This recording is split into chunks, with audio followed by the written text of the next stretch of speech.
Bine ați venit la o nouă recenzie. Astăzi avem Redmi Note 15 Pro Plus al celor de la Xiaomi. Este ultimul telefon din gama Redmi. Este varianta de China, nu varianta globală. Are două camere de 50 de megapixeli plus camera de ultra-wide, așadar avem două camere, una wide și una telefoto, plus camera de ultra-wide de 8 megapixeli. Se anunță destul de interesant, așa că rămâneți lângă mine până la final pentru că nu aveți ce pierde.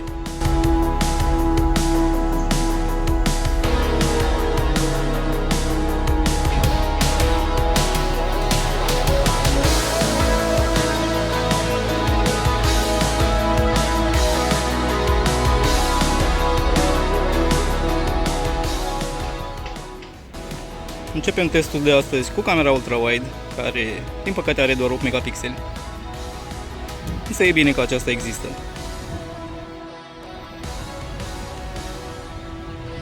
Celelalte două camere, după cum știți, la Redmi Note 15 Pro Plus varianta de China, fiecare au câte 50 de megapixeli.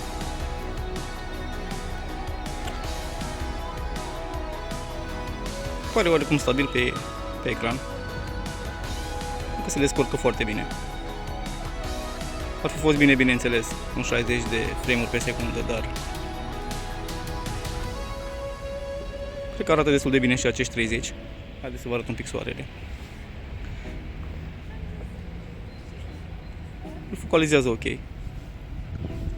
Haideți să testăm și un pic stabilitatea, să cobor aceste trepte.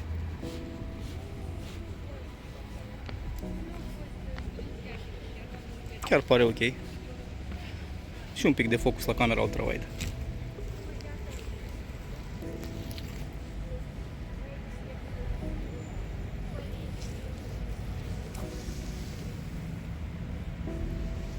Îmi place cum arată.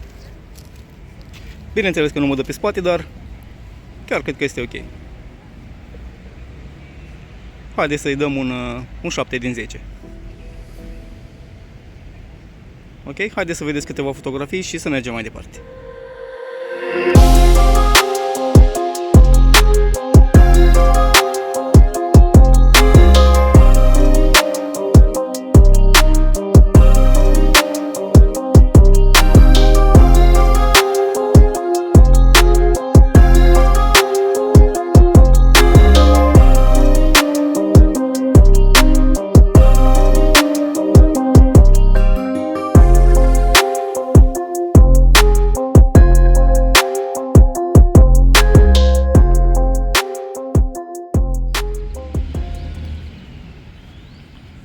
Aceasta este camera principală.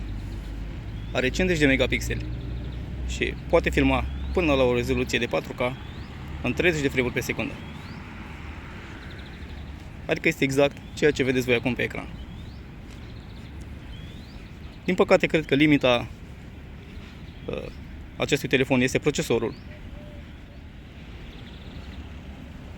Cred că el este piedica ce nu dă voie telefonului să filmeze până la 4K în 60 de frame-uri pe secundă. Sunt sigur că un procesor mai bun, cu siguranță, ar fi dat voie camerei să filmeze și 4K în 60 de frame-uri pe secundă.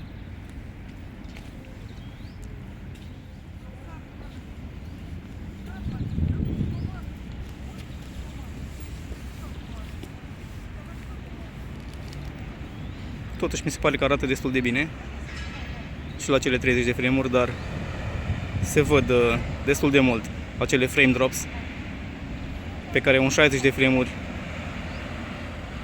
cu siguranță ar fi îmbunătățit calitatea filmării. Vom face și un test de zoom între camere, însă un pic mai târziu. Bun, haideți să-i dăm o notă. Aș zice un 7,5 din 10 pentru un telefon mid-range. Ok, din nou un set de fotografii și apoi vom merge mai departe.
Ok, am mers mai departe.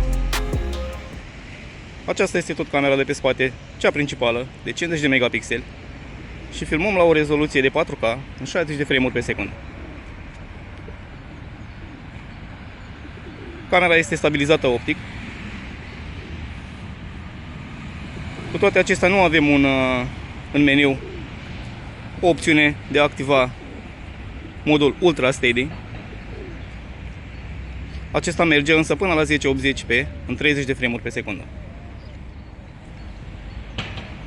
Arată mult mai bine ca la 4K în 30 de frame-uri pe secundă. Bineînțeles, frame-urile fiind 60, apare cu totul și cu totul altfel pe ecran. Mult mai fluid.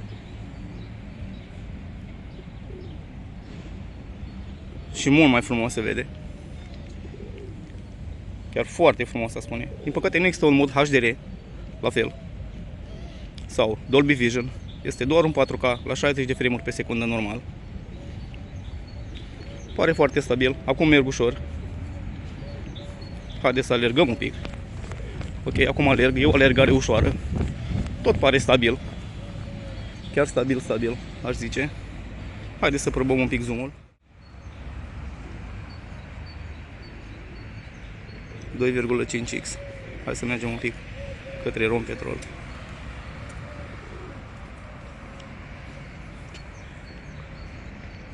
Haideți să mărim un pic zoom-ul. Acesta este zoom-ul maxim. Este de 6x. Se vede frumușel. Haideți să dăm înapoi.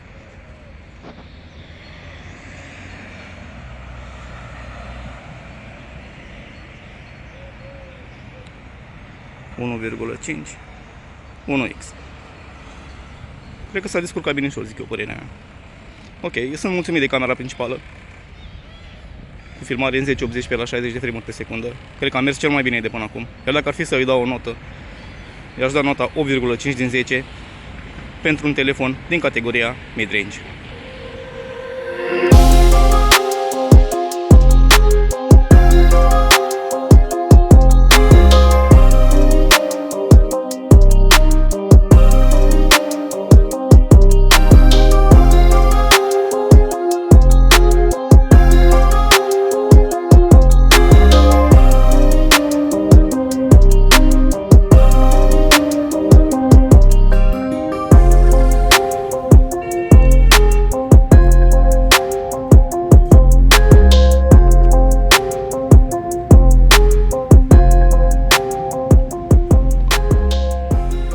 Haideți să vă arăt și o scurtă mostră din 1080p în 30 de frame-uri pe secundă.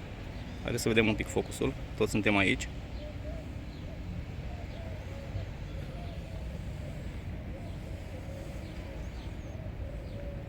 Pare ok. Chiar bine, a zice. De data aceasta este cu modul ultra stabil activat.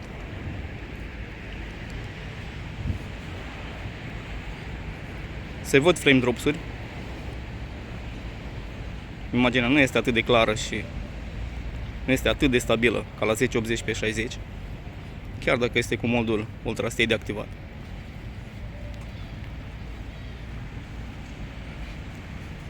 Cu toate acestea, pentru a economisi spațiu pe telefon, dacă aveți nevoie, puteți filma și în 1080p30.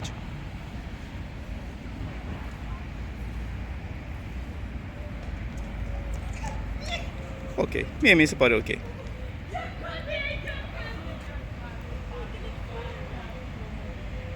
Pare ok, haideți să mergem mai departe.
Aceasta este camera de pe față. Poate filma la o rezoluție de 720p în 30 de frame-uri pe secundă, la 1080p în 30 și în 60 de frame-uri pe secundă. Are 32 de megapixeli și dacă nu mă înșel este aceeași cameră cu cea de pe Xiaomi 15T Pro. Bineînțeles, aici din nou camera fiind limitată de procesorul Snapdragon 7S generația 4. Sincer, nu înțeleg de ce Xiaomi au ales să pună pe acest telefon acest procesor atât de slab.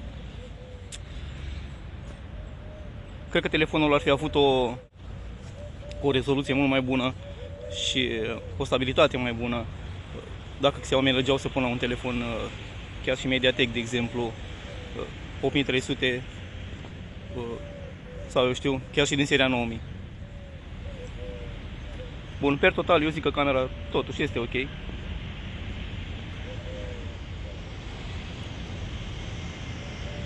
Nu bag una în foc că este aceeași cameră de la Xiaomi 15T Pro, însă acolo putem filma până la 4K în 30 de frame-uri pe secundă, aici până la 1080p în 60 de frame-uri pe secundă. Eu zic că e ok, dacă ar fi să-i acord o notă, și acorda nota, hai să spunem 8 din 10, ținând cont că este un telefon mid-range. Haideți să mergem mai departe.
Vom face și un test de zoom complet.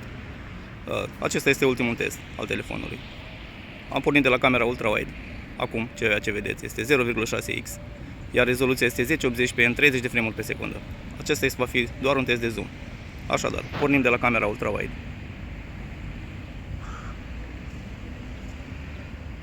Acum am trecut pe camera principală, de la 1x. Haideți să mergem mai departe.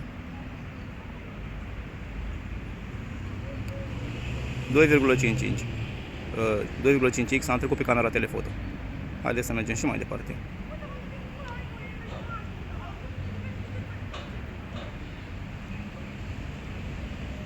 Iar acesta este zoom max, și anume 10x. Se vede destul de clar, destul de bine. Cred că mai bine decât m-aș fi așteptat.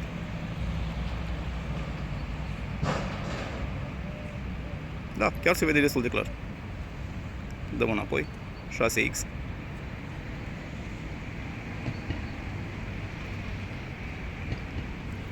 .5 camera principală. Hai să vă arăt toată trecerea.